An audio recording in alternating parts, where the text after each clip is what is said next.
We've hit the record button, so you can go ahead and get started with that talking stuff. Okay, we'll get started. Just so everybody knows, this is the second time we're getting started. I mean, it's the second take. Sometimes you got to do something twice. That's why they got to about refried beans. Well, hello everybody. How are you today? I am Tim from Las Vegas. I'm Sam from the Pacific Northwest. Welcome, everyone. Thanks for being here. Yes, and here we are again with another episode of the Western Contingent. And first of all, I just want to go ahead and apologize for everybody. I'm doing a little blur thing. I am I'm in my office today. I was telling Sam earlier. This is my first desktop. I bought an iMac. This is my first desktop since my Pentium Pro 200. So it's been, almost or probably 30 years or almost whatever, because I've just been on a laptop. So now I actually have a desktop. So now I put it in my office. My office is a mess. I don't want you guys can kind of see how much of a mess it is. I don't want you to see the total disaster that is. So anyway. It's all about camera angle. If I was showing you that side of the room, it would look the same. Yeah, there we go. It's just the way it is. Yeah, that's why there's no wall of games. But anyway, that's why I'm blurry. I apologize. I'll make sure it's fixed, or I might be back in front of the games next week. Who knows? But anyway, how you been, Sam? How have things been going? Been going good, man. We've got a lot of stuff happening. We just had actually one of our best game nights that we've ever had at the church. We had, I think, 39 or 40 people show up. Wow. Which was a lot more than usual. We had, I think, around 10 or 11 brand new people that have never come before. So it was just one of those events where it just kind of clicked. You know, we had people show up and they all had great time playing games. We didn't have to really. I mean, we of course hosted the games that we were part of. But people brought their own stuff in and they struck up games with other people. It was very organic. It was very free flowing. And it was just a great time. You know, we played, let's see, what did I play? I played Hutan. I played River Valley Glassworks twice. I brought our new Crokinole board and people were playing that and enjoying it. And card games were all over the place. People were playing Sequence, After the Empire. Just a whole bunch of different, different party games were played. So it was just a great time. We had a great event. And this week has been pretty much just getting fired up for the school year is beginning this year, this week. So we're getting the kids ready for that, going to meetings. We've got a meeting tonight for football. Going shopping for school supplies, all that kind of stuff, and trying to keep all the other balls in the air while you're doing all that extra stuff. But it's been good. It's been a good time. What about you, bud? Just status quo. Had another staff meeting on Monday for Dice Tower West, and then I had a conversation with the hotel yesterday. So they're doing improvements for the lighting, and got our diagrams back early.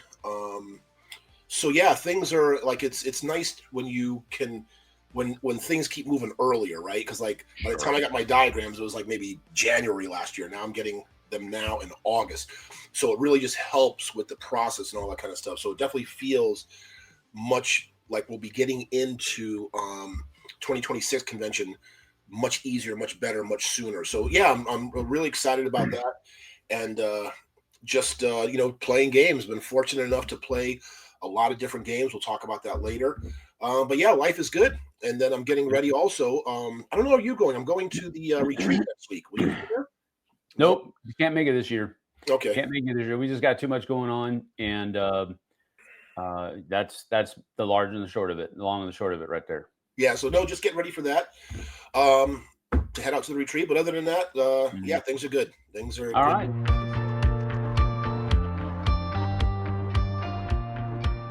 We're going to jump right in because this is the final installment of Pay to Play. Question mark. The final, yes. Yeah, so we'll just go ahead and do that, and then we'll get into the game stuff. And the thing about it is it's one of those kind of things where this is one of those kind of discussions, right, that you can just talk for hours, right? You can just go on and on and on and on and on. And it's one of those kind of things where people are just going to have their opinions on either side, right? Sure. And all that kind of stuff. But it's just Yeah. good to talk about those things. And Yep. as far as I'm concerned, I mean, it's one of those kind of things, probably said a lot of the things, we've already said, but I just have kind of like 2 points. I don't know where you want to start Yeah. to kind of like, put a cap on the conversation, whatever, Sure. Sure. Sure. about it. So I don't know how you wanted to begin about that, Sam. Well, go ahead. I'll let you go first. I have no skin in the game, so go ahead. You go first. Okay. So yeah, so the two things that I just want to, because again, there's a lot of nuance to this discussion, right? Mhm. Depending on all that kind of stuff. So the one Mhm. point I want to bring up is whereas a lot of times it's not a one-to-one relationship as far as um like building loyalty from your customers or everybody is buying a game. And again, with the nuance, for example, with my board game cafe, there were people who never bought games. They were strictly there for the entertainment part or the space usage part. For Mhm. example, werewolf groups or blood on the clock tower groups or things Yeah. like that. So a lot of times we just, in this conversation always comes up, well, I'm buying games, so I should have a pace to play, like a one-to-one relationship. But there are some people who never purchase; they Right. only used that part of it, right? Right. So that again is a little nuance to the conversation because I've had Mhm. people who were just the blood on the clock tower people, the werewolf people, or whatever other kind of we had two rooms and a boom or anything like that, Yeah. who never purchased anything. They were there Yep. for the other part, and that's what they were paying for, right? So there. And then the second thing I want to bring up is sort of a lot of times and like when I say these things, folks, I just want you to keep in mind that I'm talking about myself also, right? For example, let's just use the dice tower, right? Because that's where we're on, showing all that kind of stuff.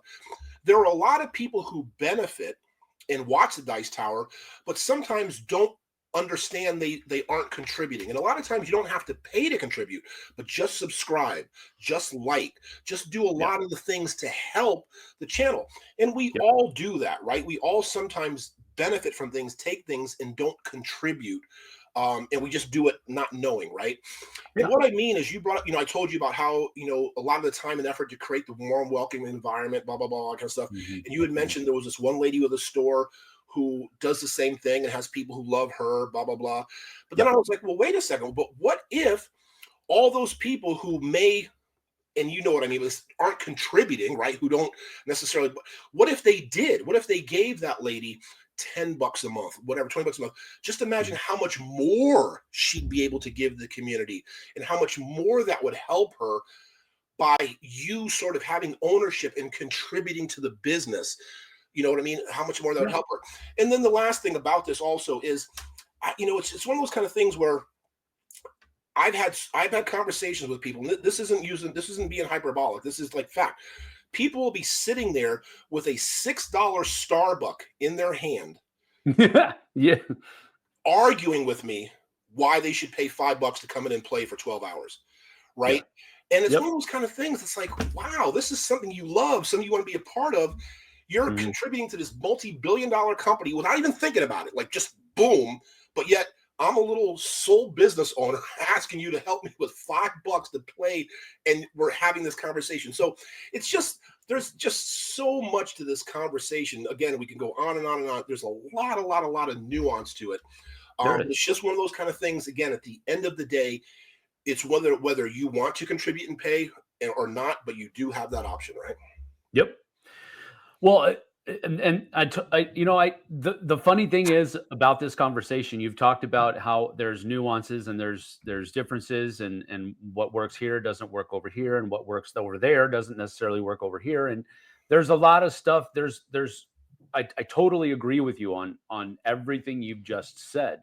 That but at the same time, I find that I still have a hard time putting myself in a spot that if I were to run a store, I would be okay with asking people to pay to be there. And I totally understand everything that you've talked about. And what I thought I would do here is I'm going to share what because I told you that my wife and I were looking into. We were doing the research. We were doing having the meetings, and we actually went and looked at spots to run our own store. And what I thought I would do is I would share what we had set up as our products and services plan, for our store. And I'm not saying that this was the right answer. I'm just saying that this is the plan that we had in mind from talking to other store owners that were out there, and this is kind of what they were doing. And the whole philosophy was built upon the idea that there are basically five pillars for a game store, and you have to have those five pillars of the game store in order to succeed. Now, how well you succeed is going to depend upon a lot of different things, and if you succeed is going to depend on a lot of different things. But in their minds, and what we gleaned from those conversations, these are the five things that you have to have in your store, in order to have the best shake at succeeding at being a friendly local game store. The first one is, well, there's five of them. I'm just going to list them real quick. There's You have to have a presence of tabletop miniature games. You have to have a presence of a board game. Um, uh, Contingent of some kind. You need to cater to role playing games. You need to cater to card games, and you also need to carry accessories to basically all of those things. You have to have an accessory part of the store in order to cater to each of those four different things. So miniature games, board games, role playing games, card games, and accessories. Those are the five things that you need to have there. And what we were going to do, and what these other stores had done, as they had actually added on top of that a sixth element, which is the food. The food, but that's also the biggest part, because there's a whole lot, at least up in here in Washington State. I don't know how it is there in Las Vegas. I would imagine it's just as bad, because the other places that I've talked about, it's just as bad down there. But the things that you have to do to your store in order to make it possible through the state to legally offer food in your establishment, the different certifications that you have to have your employees get, and all of this other kind of stuff. The food part is the biggest, at least from what I could tell. The food part is the biggest chunk of all of that stuff that's there. The other stuff is kind of like, yeah, that's kind of the normal fare, so to speak. But when you talk about adding food to the mix, you're in a different echelon. So, and this has kind of fueled part of my discussion with you, because and maybe I've been putting some words in your mouth from time to time, because I'm processing it through what I've already processed. And so, like, one of the things that we talked about earlier was that you kind of traded out the card games for pay to play. And and again, I understand what you're saying, that Yeah. that wasn't necessarily a conscious decision that you made. But as I'm processing through what you're saying through my filter, so to speak, that's what I'm getting. Oh, okay. So what he did is instead of having card games, he plugged in pay to play there. And because that was my philosophy of opening the store. If I was going to open a store, these are the five things that I would offer. Now, on top of all of that, the other store owners that I've talked to, they chose not to have a blanket, so to speak, if I can use that word, a blanket pay to play, but they did offer rooms within their establishment for a rental fee. Like, you can come in store and play in our main community area anytime you want. You don't have to reserve an area. You actually can't reserve area in your main community space. It's for everybody to come in and use whenever you want. If you get here and it's full, sorry, there's nothing I can do about that. Or we can offer you this space that you can play. And they would offer different rooms in their establishment as a rental type of thing for your group, for your RPG group, for your two rooms and a boom, or Blood on the Clock Tower, or whatever group was coming in.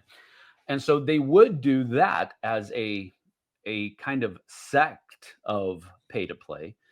But there was always that area, the community area, that could be utilized by anyone at any point in time, as long as there was space at one of the tables. And you didn't have to pay for that at all. And their philosophy was, and again, it's not just one person, it was multiple people. Their philosophy was, we're going to offer this space to you for free as a, and again, all of the stuff you've been talking about as far as building community and giving somebody a place to come, that cheers aspect of, you just want to be where everybody knows your name, you're with your people. They offer that at no charge, um, because while they're not going to get a one for one return on their loyalty aspect, there is going to be, over an amount of time, that loyalty that is built up. And even if people move away, they're still moving away, but they're still telling people that visit that city or that town, hey, you need to go stop by this store because these are the people that are doing it right, and all this other kind of stuff. So it's like, while they're still not part of the community, they're still contributing to the community by having other people, or encouraging other people to go and visit the store, and so forth and so on. So that's been kind of the sieve that everything that you've been saying has been going through. So I apologize if I have put words in your mouth. I didn't mean to. I was just internally processing what you were saying through this filter, if Right. that makes sense. Right. No, it makes perfect sense. And again, and the thing why I guess I'm passionate about it or whatever about this, because I lived through it and I did it, Yeah, and absolutely. where it just sort of why I take it sort of personally, because again, I had all the, like, when I opened up, right? For example, you said the five pillars. It's kind of like the old story, the little train that could, or whatever, right? Or Rudolph the Red-Nosed Reindeer. Everybody's different, but they can still succeed, or have, whatever. They don't have to follow the mold. And you Hmm. said the five things, right? Right.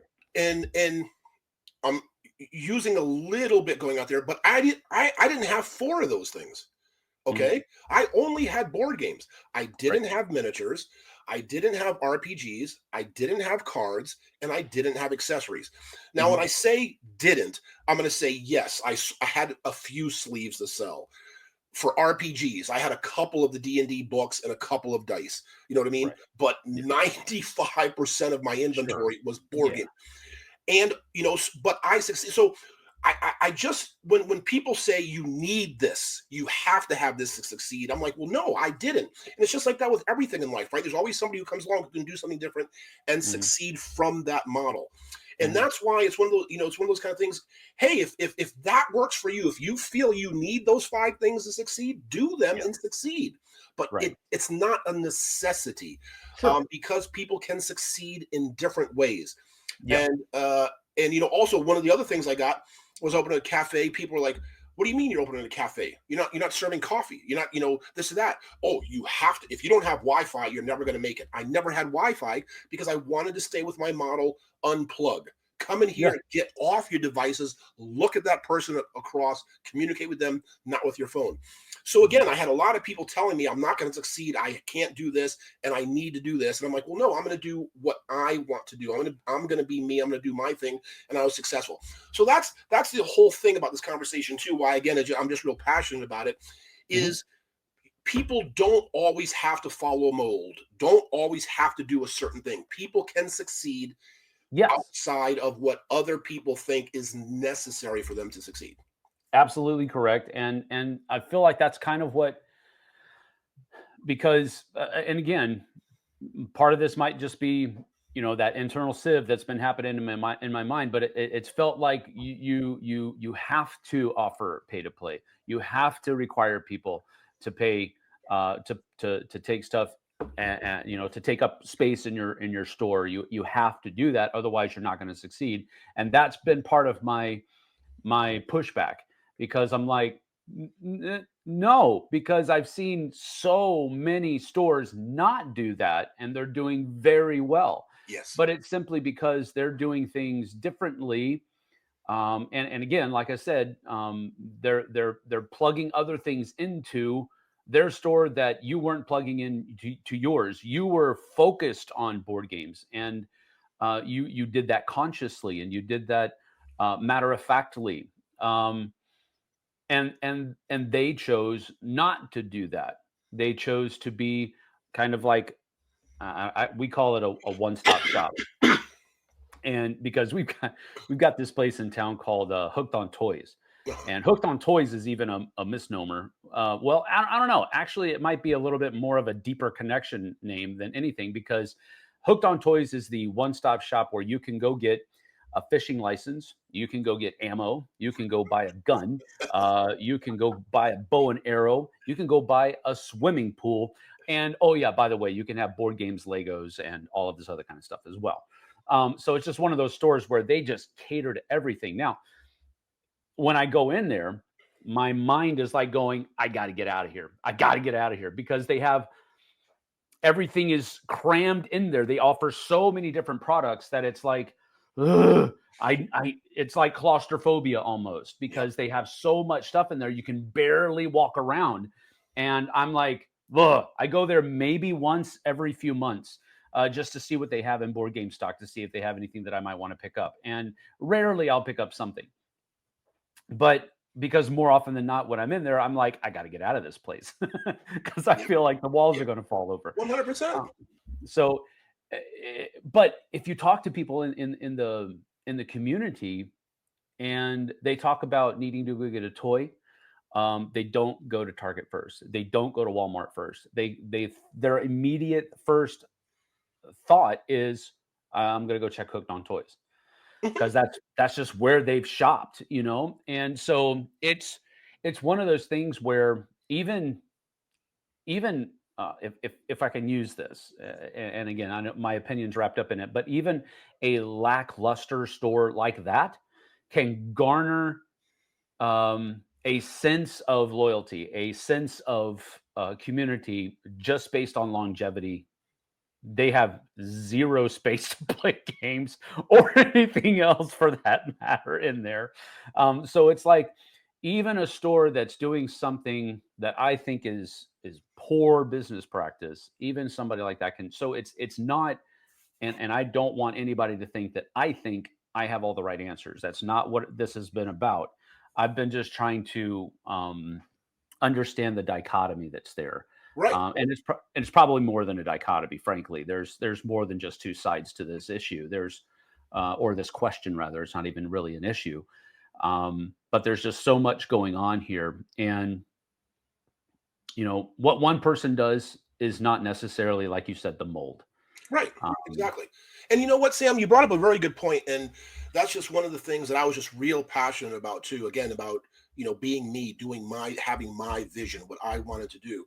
Yeah. And what you said about that one store you brought up is one of the things that I didn't like about visiting a lot of game stores throughout the country, and how I wanted to make sure that I did what I do. And what I mean by that is, again, you walk into game stores and they're beautiful, but they're catering to everybody, right? They have paints, they have minis, they have board games, they have card games, blah, blah, blah, accessories, blah, blah, blah, blah, blah. You talk to an employee, they can't know everything, right? Nobody can. But what I wanted to do is, I'm like, listen, and one of the things, people who know me, right, they know this about me, like, everybody has their geek or their dork or their thing, right? Whatever makes them a nerd. What makes me a nerd is I'm such a lack of a nerd. Like, I don't know comics, I don't know superheroes, I don't know D&D, I know board games. Like, that's you know what I mean? That's all I do. So with that, that's all I wanted to offer. When you came and you wanted to talk about board games, I would challenge myself with anybody other store in town, maybe even anybody in the country, whatever, because that's all we did. I couldn't tell you about paints. I couldn't tell you about minis. I couldn't tell you about RPGs. I couldn't tell you about all those. But if you wanted an authority, you know what I mean? I'm not saying I'm the authority, but that's all I knew. I was constantly on BG, but it's only board games. So that was one of the things I also wanted to make sure that I was able to provide. Hey, listen, if you want to paint, you want to do minis, I'll give you a store to go to. There are stores in town to do that. Go there. But I would say, if you want to really get good insight, whatever, about board games, come to my place, because that's all we do. You know what I mean? Sure. Yeah. Well, that's another thing that we kind of talked about, because this and what they would usually do. And then again, these stores, at the point of me talking to them, was they were years old at and different.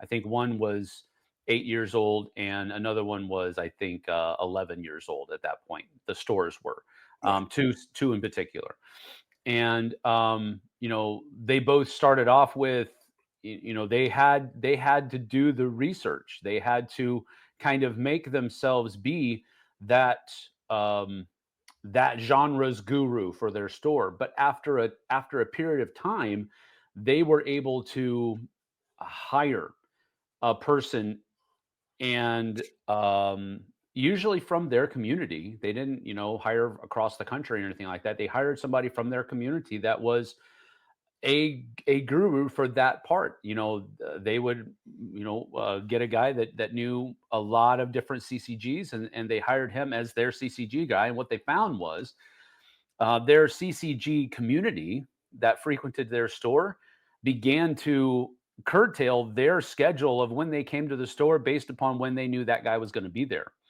Um, and and then the RPG person, same thing, and it just kind of was an organic, almost, at least from what I'm catching.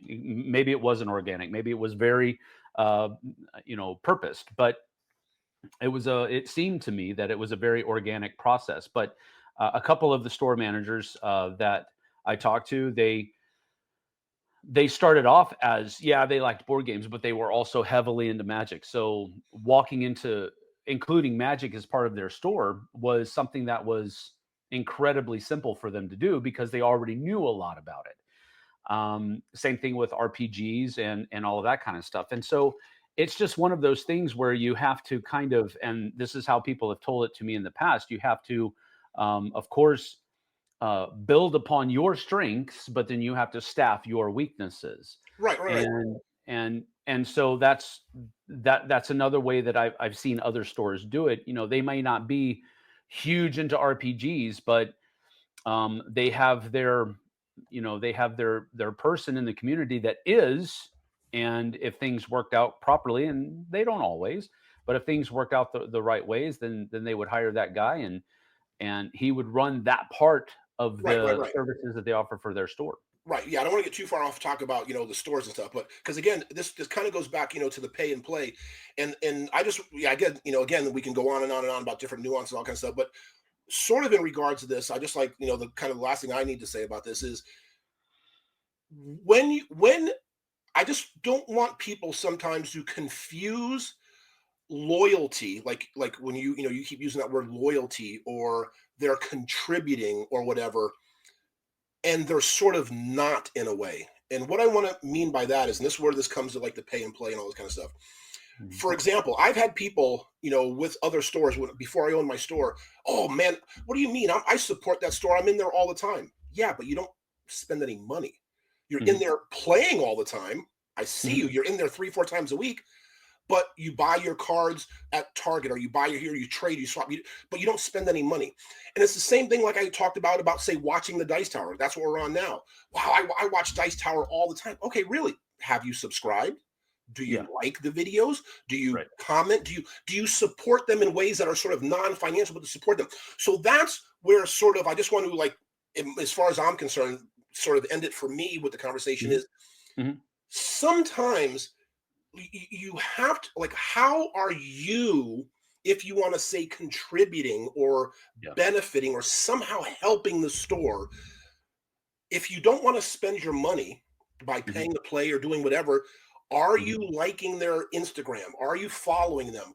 Are Right. you Googling them, giving them a review? Are you doing those things to support them then at least? Or are Yeah. you the Starbucks person spending $6 at Starbucks and not willing to pay $5 to the store?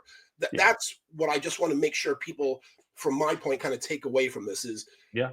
support the store in some way. Don't just think by going there and playing and taking up their space. I'm there 3 or 4 times a week playing cards. What do you mean I don't support the store? You're not supporting the store. Okay. Yeah. Yeah. To a point, you're actually leeching off the store at that point. And there's something to be said absolutely for that. And this is actually a good point to end on, because it is a point that we both agree upon. Um, and that is you need to support your local stores. However, it doesn't Now, necessarily have to be financially. Like I want to correct. emphasize, right? Absolutely, absolutely. I get that. I totally do. And one of the reasons why I didn't, you can go and find out the store's name, but I haven't mentioned the store's name because we were. It was kind of a negative light, and I don't want to throw any shade on them at all because they're great people. They're friends of mine. They have a great store. Every time, I hate using the word every time, but I think most of the times that I've gone into the store, I've walked out having paid for something. Whether it was, when we hosted our game night there because Steamers West couldn't do it, my wife and I paid for everybody's pay to play.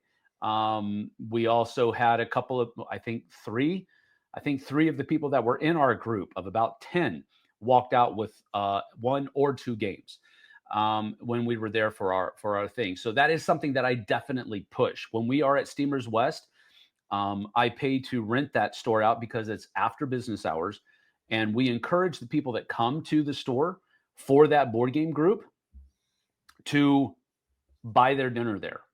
And we don't have as many, we don't have enough people to, they usually only have one person working, and whoever is the person they're working, they are busy because people do order stuff from their stores. So it's all about helping local businesses grow. Now, people may come in with the argument, well, they don't deserve my business because they treat it. Okay, fine, go somewhere else. Um, that's not, but if they're a store that it's legitimately trying to do the best job that they possibly can do, they deserve your support. And it doesn't have to be financially. It can be done in other ways. But one of the things that my wife and I do is that if we walk into a store, we walk out with something that we've paid for. It doesn't matter if we're stopping in, doesn't matter if we're there for 15 minutes, doesn't matter if, whatever, because local businesses deserve respect, deserve support at a level that is common. Now, I know that some businesses might do more to deserve more, if that Mhm. makes any Yeah, sense.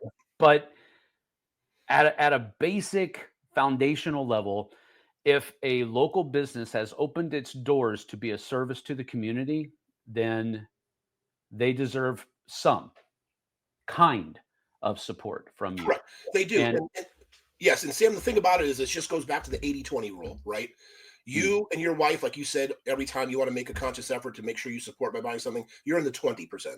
You're not sure, in the 80, you're not in the 80%. yeah, So the store, most businesses are surviving off the 20%, not the 80%, right? yeah, So again, um, just make sure, folks, please, whether it's like this channel, whether it's a store, anything you do in life, um, just please, again, and like I say, I'm not talking you people, I'm talking me, so I'm including me in this, right? And I try to make sure if you're watching the videos, like them. If you go to the store, go to Yelp, leave them a great review. Go to Google, leave them a great review. Support somehow where we forget about it and we don't do it. And just think, wow, okay, I'm supporting the store. I don't want to pay their $5. I don't want to do this. But you know what? I love the store. Okay, great. Give them a Google review. Give them a Yelp review. mhm, Do it. mhm, Support them somehow. That's yeah. all I really want to emphasize is that's how you can really support Word a store. word of mouth can be a huge boon for a store, Right. especially a new store. If you can just tell people that they are in existence at this point, that might do more than a Yelp review. That might do more than a Google whatever, or whatever. Word of mouth is a huge thing, Correct. and in our information age, it can be, because we have all of those different outlets to utilize for word of mouth. We can get the word out a lot faster about a lot of these different stores. So Yeah. it's a great topic, and I know that you didn't want to spend 3 days talking about it, 3 weeks talking about it, but you were a trooper and you did it anyway. There we go. Yeah. Um, So yeah. Again, folks. Again, it's a great topic. We can go on and ever for about it. But whether you want to play or not, that's totally up to you. yep, But the good thing about it is hopefully wherever you live, you have options. Right? yep, You can go to stores and play for free. You can go to stores and pay. You can do whatever, and you're going to choose whatever is best for you. And some people don't have options. I totally get that. I don't Yeah. want to leave those people out in the cold either. But you may have options if you just kind of start asking questions. Mhm. Like for example, without asking the owner to Steamers West if it was even possible, we would have never started our group. You know what I mean? At least not there. We might have started it somewhere else, but you got to ask questions. You got to talk to people, and so that's I guess where we'll leave that. Yep.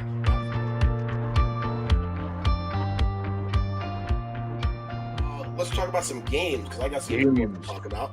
I don't know what you've been playing. Oh yeah, you go first. All right, I will. I got a chance. I keep saying I know I bring this up a lot. Oldies, not we're not talking about 50s or 60s music, the oldies, right? But board games, it's all relative, it's a different kind of thing. But I've been Yep. very fortunate to play a couple of those lately, and both of these are in my top 100 games actually. The first one I want to talk about is Francis Drake. And have you played Francis Ooh. Drake? Yeah, way back in the day. Yeah, I really, really enjoy that game. It's good for 3 to 5 people. It's again, I like it. It's one of those type of games like El Grande, Tammany Hall, whatever that I think are better at the max player count, creates Mhm. more interaction, but it's perfectly fine at 3 or 4, whatever. And what you are is a privateer, right? And it's a two-phase game, which is really interesting. The first part of the phase is you're going through town, interacting with like the queen or the governor, the admiral. You're also getting guns and crew and barrels, resources to stock up your ship. And once everybody's done that, you go to the outbound dock. And then the second part of the phase is you go visit the islands and you get like goods like, cocoa, indigo, sugar, Mhm. but you also go and raid forts or you fight galleons. But there's this cool mechanic where people have these order discs. It's like a programming phase Mhm. and you put them down blind. Do you want to fight the galleon first? Do you want to go to the fort second? Do you want to get goods third? Whatever. Everybody does that Right. blind. Then once everybody does that, you flip up your tokens and then you sail out to the different places and take that action. I just find it very just it because that part adds a little bit of sort of the social deduction in a sense, Yeah. like being nefarious. Where are they going? What are they doing? Because you got like Yep. a ghost ship that's like a bluff, Yeah. and so it adds a little bit of that. It's just really um a fascinating game. And I learned it. I remember it vividly. This was at Origins, like right when it came out. I signed up for a demo to be taught it, like in 2013 or whatever it came. It was like quite a while ago. Um, and it's one of those kind of games I don't see played a lot. Yeah. I don't see in a lot of collections. But I brought it out. I was able to play it once. I'm going to play it again, show some other people tomorrow. Um, and it's just a really really good game, and I think you should, if you have a chance, to check out. Yeah. I haven't played it in years, that's for sure. But it definitely, you talking about it reinvigorated some of my memory there. It also has a mechanism in it where, and again, I don't know what you call this mechanism, but where you can, I believe it's at the dock, where you can move your piece as many spaces forward as you possibly would like to, but you can never go backwards. Correct. Um, It's that mechanic like in parks people might be more familiar with yeah. recently. It's the Yep. one-way street mechanism where Mhm. yes, you can go as far as you want to get great things, but you're bypassing a whole lot of stuff. Yeah. Yes. Love that mechanism in Yep. game. And that order programming part reminds me of Mistwind. I don't know if you've played I have Mistwind, not. the one where it's uh, magical whales, and it's a pick up and deliver game. It's from First Fish Games, No. and Daryl Andrews and Adrian Adamescu, I believe, are the designers. But it's a more recent game that uses that same kind of mechanism where you have chips in front of you and you're going to choose um, where you're going to go for that round. And there's basically only 4 areas, and I think you have 5 or 6 chips, order chips, and so you can choose which ones you're going to go to, and you're going to, or rather, which numbers you're going to use, 1 through 6. And there's only 4 areas to go to, so you choose what number you're going to go, which is basically one of the area. Like if I choose my number 2, I'm going to go to one of the 4 areas has a number 2 spot, and you're going to go to that spot. But nobody knows which of the 4 areas you're going to use that number 2 in, or that number 3, or that number 4, or that number 1. And that what you just said just reminds me a lot about Mistwind, where you're choosing what you're going to do, and then you don't reveal that until later on in the game. And it does have that little bit of second guessing yourself, social deduction type of thing. Well, I know they want to do this, and I know they're probably going to want to do this, so they're probably going to go over here. So I've got to go over there first, that kind of stuff. Yeah, it's real. So it's really good. Enjoyable. That's good. All right. Well, talking about old games, I am curious at this point to know exactly how old this game is. So I'm looking it up real quick. Woo! I got you beat, brother. My old game is from 1876. Crokinole. Yeah, exactly. I just got my new Crokinole board in, and we have been enjoying that game much more than I think I ever would have ever in my mind. It's just a very fun game. I even caught myself, and I'm sorry, I didn't mean to. I just did it. I watched a video, multiple videos of championships and tournaments. My goodness, I'm never joining a Crokinole tournament. Those people are crazy, wicked, accurate. It's flick, center, take it out. Flick, exactly. Center, take it out. Flick, center, take it out. That's And then if they miss by and then they're like ricocheting it off of their person and off the post and in. I'm like, you people are using the force. I don't think that this is possible otherwise. But we have been enjoying it. And like I said, I took it to our game night, and it was a figure piece in and of itself. We have these in our church atrium. We have these big round tables. They're probably, I don't know, about 4 foot diameter. And I just put and then they have 4 stools up to those chairs. So I put our Crokinole board on top of that and just kind of set it off by itself. And there was somebody, more often than not, there was somebody at that table almost the entire time. Oh, of course. Of course. So I had to give Crokinole its props. I've talked junk about it in the past because I didn't understand people. I'm sorry. Yeah, but the thing about Crokinole, Sam, is it's one of those kind of, because my wife loved it too. It's one of those kind of games where you don't have to know rules. You don't have to do anything. Everybody, can just flick, right? Whether you're good at it or not, everybody can just like sit down and, I just got to try to flick it and get it in there. Great. I know how to do that. Right. And I think the catch or the hook with it is I think everybody thinks they should be good at it. That's exactly it. Like exactly I should be great at this. Man, I can do this. Oh crap! I just messed up.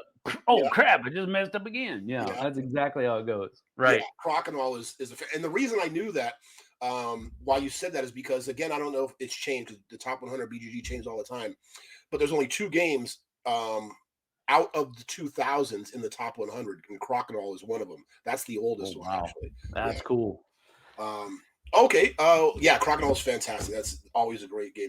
The next one I want to talk about, again, is one I never, being a little bit hyperbolic, ever see it out at cons. Never see anybody playing it. I really enjoy it. I haven't played it in a long time. Brought it out again. I'm like, oh my, I love this game. I need to play it more. Is Panamax. And if people aren't familiar with it, you're basically going through the Panama Canal. That's what the whole game is about. East and west, different shipping, cargo, putting it through, traveling, going through the locks.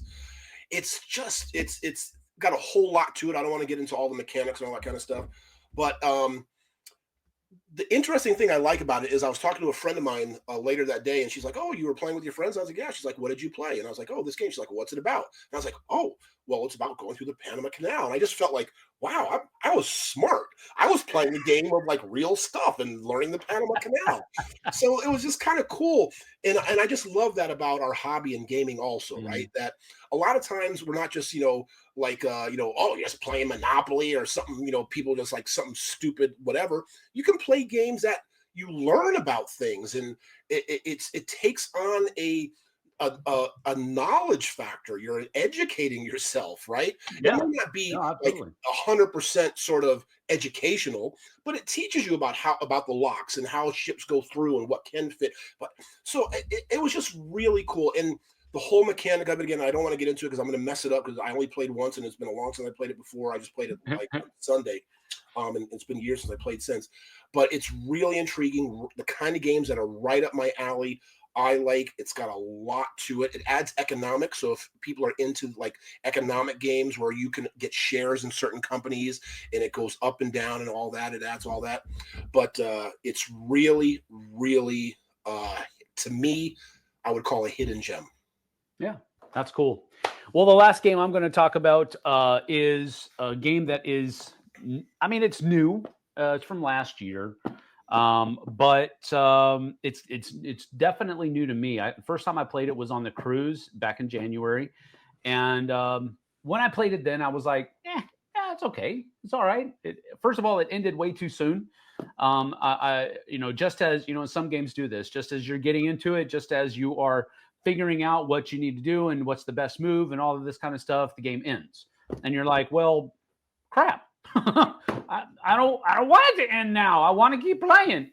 And that is River Valley Glassworks. So we played it back on the cruise just once, and then my wife had played it a few other times. And when we were at Dice Tower West this year, we went over to All Plays booth, or rather, she went over to All Plays booth. It was while I was doing something else. I can't remember what it was, and she saw River Valley Glassworks, and she was like, "I'm going to buy it because I want to buy it." And so she did, and she purchased it, and she has been playing it left and right at these different board game events that we host, and she loves it. And I've been playing in a couple of them as well. And this past weekend, I taught it to 3 other people, and who are not new to gaming, but this was a new game for them, and they all really enjoyed it. Basically, you're anthropomorphic pioneers, little animal pioneers that are trying to collect glass from the river that flows through your town, and you're selling them in your stores for different things. And the mechanism is basically an open drafting mechanism, but there's also some in-game bonuses that are going on there because you're trying to get your glass beads in rows and columns. So the columns are all have to be the same color, but and then the rows are going to be you're going to score a number of points for how long each row is without any gaps. And it's a really interesting set collection game, basically, that has a very high bling factor, good components, easy mechanisms, not difficult at all. But the simplicity is kind of a veil, because once you pull that simplicity back, you can see some deeper strategies that are there. And I really did enjoy it. I just did a review of it last week on the Dice Tower, and let's see, Tom, Chris, and Mike have also done a review on it as well. So they all did one together, and then I did one. They did theirs about a year ago, and I just wanted to throw my hat in the ring. Such a fun game, and it's got that high bling factor. Andrew Bosley, I believe his name is the artist. He does great work. But All Play did a really good job as far as the production quality of that game. It's really nice, really fun, and we really enjoy it. And this was a game that my wife picked, not me. River Valley Glassworks, because I think I brought that up a couple of episodes ago. Game I played. River Valley Glassworks is nice. Just to be clear, though, a lot of people with the bling factor, not in the base game, right? You're correct. Right, yeah, you do have to, but they're not the little packs that you buy to kind of bling it out a little bit more are not so expensive, and that's why I didn't really even mention it. We bought the base game, and we didn't even think twice about the other two, because even with base game price and the additions, it's still, if I'm it's about $50. Right.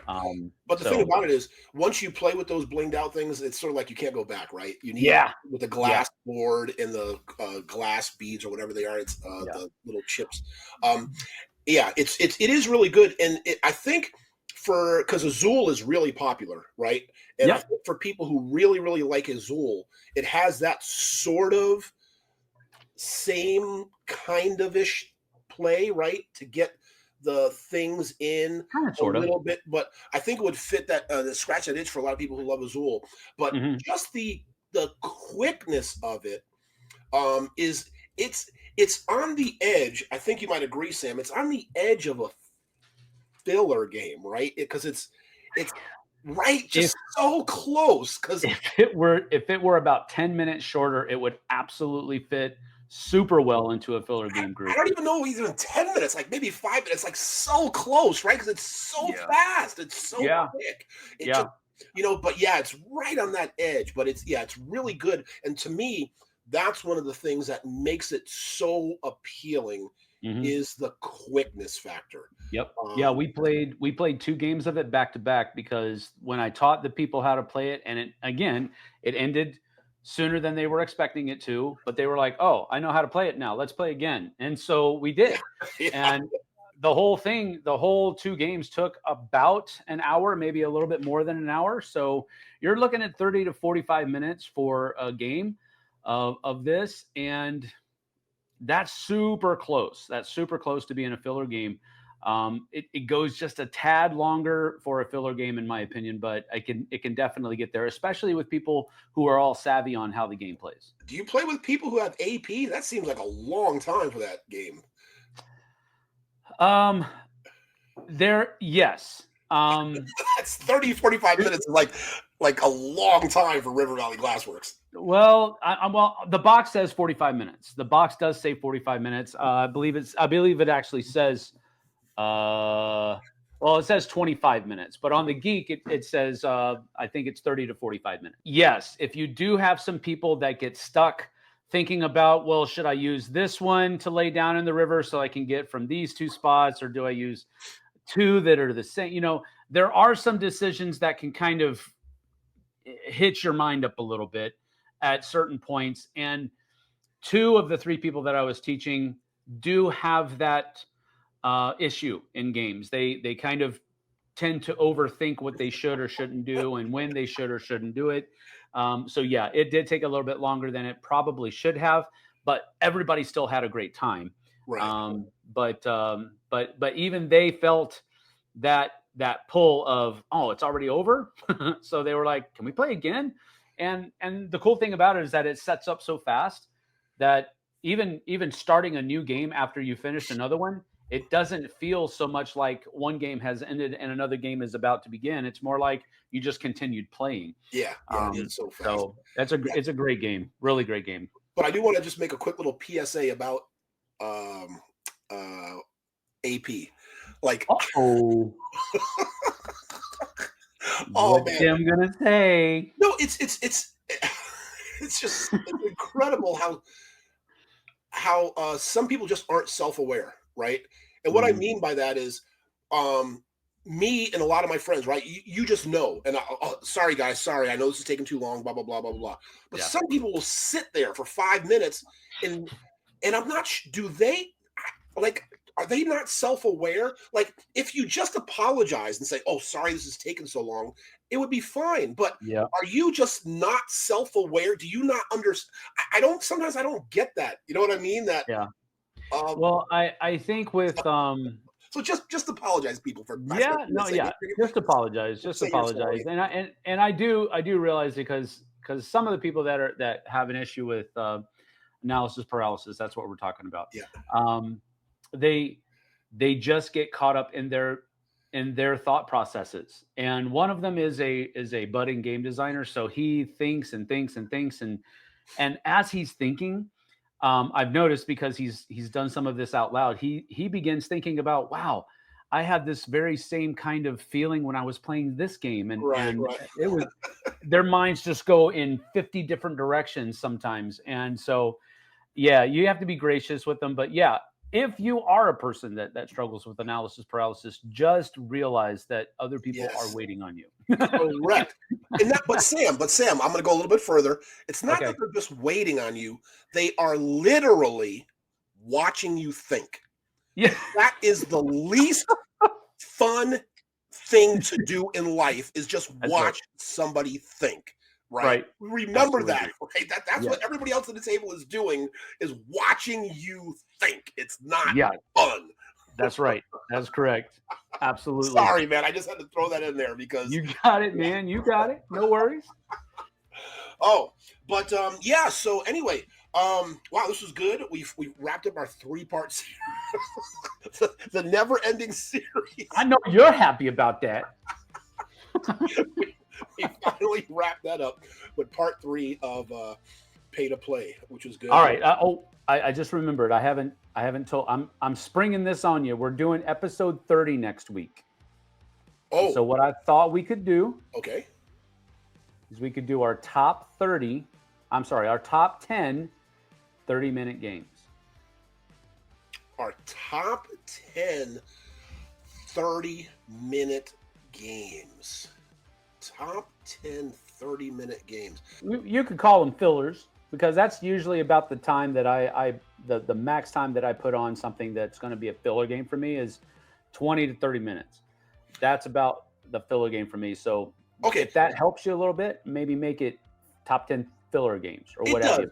It does. The only thing I was having a little bit of sort of confusion, or I'm questioning myself. Right, here I go again. Here's my AP with this question: is it games that like 100% are done in 30 minutes? It's not being sort of, what's the correct? Is it subjective, objective, whatever? Like no, not you know what I mean? Not like necessarily precise. We're not talking about precision. We're talking about accuracy, I guess, maybe is the difference there. Precision would be exactly 30 minutes every time. Accuracy is like you get it within the window. So I'm going to say the window of 20 to 30 minutes, but we'll call it 30-minute games, because that's what I'm saying, Sam. Yeah, that's what I mean. Yep. It's not an opinion like they should be done in under 30 minutes. It's kind of like, folks, listen, guaranteed you can get these games done in under 30 minutes. That's what I mean. That's what I would put it as. We're going to talk about games that are 100%, folks. Yes, you're going to get done in 30 minutes. Let's go with that. Okay. Yeah. Okay. So now I understand. Okay. Good. Yeah. River Valley Glassworks may or may not be on my list. Just saying. It cannot be if you said you played people in 45 minutes. That was because of the people. It should be a 30-minute game, but 45. That's right. It should be. Okay, that's fantastic. That would be a great topic. But Sam, you just gave me homework, man. What are you doing? I did. You better do that homework. School starts tomorrow. I'm too old for homework, man. I want to do the homework. All right. I guess I got to do some homework. Well, folks, thanks again so much for joining us for another episode. And wow, I was surprised. I didn't even know the number. Sam says we are celebrating our 30th episode, the next episode, which is a great milestone. That's fantastic, right? Yeah. So thank all of you for being with us, continuing to watch us, leaving comments. And again, it's so surprising. Even friends I have game groups with, they say they watch us and stuff. And that's always just humbling, or makes you feel good, right? When people say it does. Watching your show. So we really, really appreciate it. So again, like the channel, subscribe, do all that kind of stuff to support, and keep playing games. Absolutely. Thanks everybody for being here. Yeah. And again, for next time on our 30th episode, I am Tim from Las Vegas. I'm Sam from the Pacific Northwest. See you guys on the flip side. All right. Bye, everybody.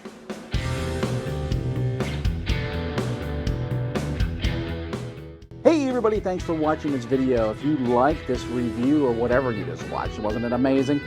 Check out our channel, Dice Tower. We have all kinds of things. We review games, we do top 10s, we play games live. It's all about board games, but especially the people who play them. Check out Dice Tower YouTube channel.